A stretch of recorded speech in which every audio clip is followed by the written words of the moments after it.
Sur Terre, les êtres humains bougent relativement peu. Ainsi, 86% des Homo sapiens sapiens n'ont jamais quitté leur foyer.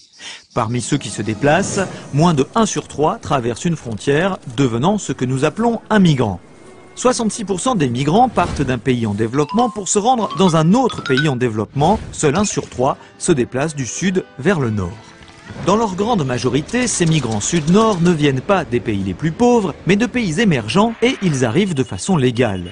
Ensuite, le coût de l'émigration étant très élevé, partent surtout ceux qui ont les moyens de cet investissement, de l'argent, une formation ou des diplômes.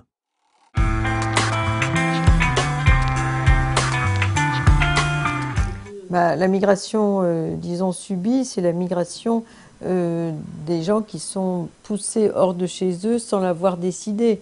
Donc ça peut être des conflits, mais ça peut être aussi des catastrophes environnementales, comme on l'a vu par exemple à Haïti.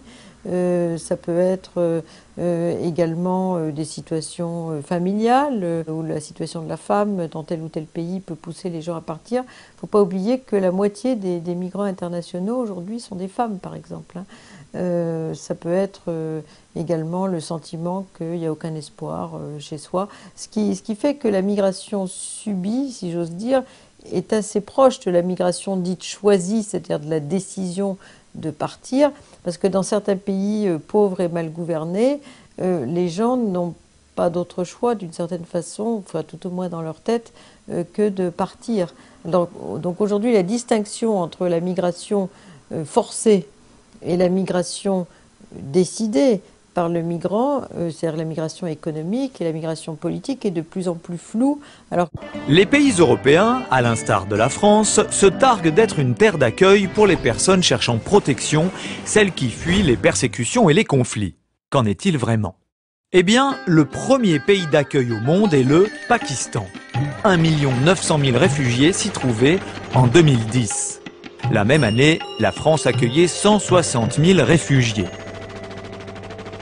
Sur 11 millions de réfugiés dans le monde, 80% sont accueillis dans les pays du Sud. Et ne sont pas comptés ici les 38 millions de personnes poussées à quitter leur terre à cause des dérèglements climatiques et laissées sans protection. Quant à ceux dont la demande de protection est en cours d'examen, les demandeurs d'asile, en 1992, l'Union européenne à 15 en recevait 672 385. En 2010, celle des 27 en reçoit 3 fois moins. Pourtant, malgré cette diminution des demandes d'asile, les pays européens s'obstinent à dégrader l'accueil, prétextant son coût élevé. Et on peut parler de prétexte quand on sait que le coût global annuel des demandes d'asile au sein de l'Union est équivalent aux sommes consacrées par les Britanniques à l'entretien de leurs animaux domestiques. En revanche, ces mêmes pays européens n'hésitent pas à consacrer jusqu'à 25% de ces sommes à la mise en rétention des personnes en quête de protection. Dans le monde, il y avait 25 millions de touristes en 1950, il y en avait 285 millions en 1980, il y en a 900 millions en 2007. La très grande majorité des touristes dans le monde sont originaires des pays riches.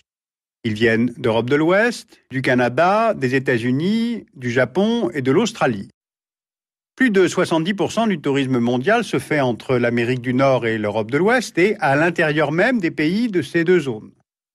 La France est d'ailleurs la première destination touristique au monde, avec 79 millions de touristes en 2006, et elle est suivie par l'Espagne, les États-Unis et maintenant par la Chine qui suit de près. Mais si le tourisme est plus concentré dans les pays développés, c'est aussi un phénomène mondial. C'est-à-dire que la dérégulation des tarifs des transports aériens à la fin des années 70 a joué un rôle majeur dans ce développement. Les compagnies nationales détenaient alors le monopole du trafic domestique et le trafic international était régi de façon bilatérale entre les États, ce qui maintenait des tarifs très élevés. Eh bien, avec l'ouverture à la concurrence, les classes moyennes des pays riches ont pu s'offrir des séjours conjuguant distance, prix abordable, soleil et exotisme apparent. Résultat, près de 30% du tourisme mondial se fait aujourd'hui vers les pays en développement ou émergents. Notamment vers l'Inde et l'Asie du Sud-Est, surtout la Malaisie et la Thaïlande, Vers la Chine, bien sûr, avec une progression tout à fait étonnante. 300 000 visiteurs en 1978, 49 millions en 2007. Ce pays devrait passer devant la France comme première destination touristique au monde d'ici 8 ans. Vers la rive sud de la Méditerranée aussi, c'est-à-dire le Maroc, la Tunisie, l'Égypte, Israël, le Liban, la Turquie, mais pas l'Algérie ni la Libye qui ont fait le choix de ne pas développer ce secteur pour des raisons politiques. Et puis enfin, vers le continent africain et surtout vers l'Amérique du Sud, où les touristes nord-américains se sentent plus en sécurité.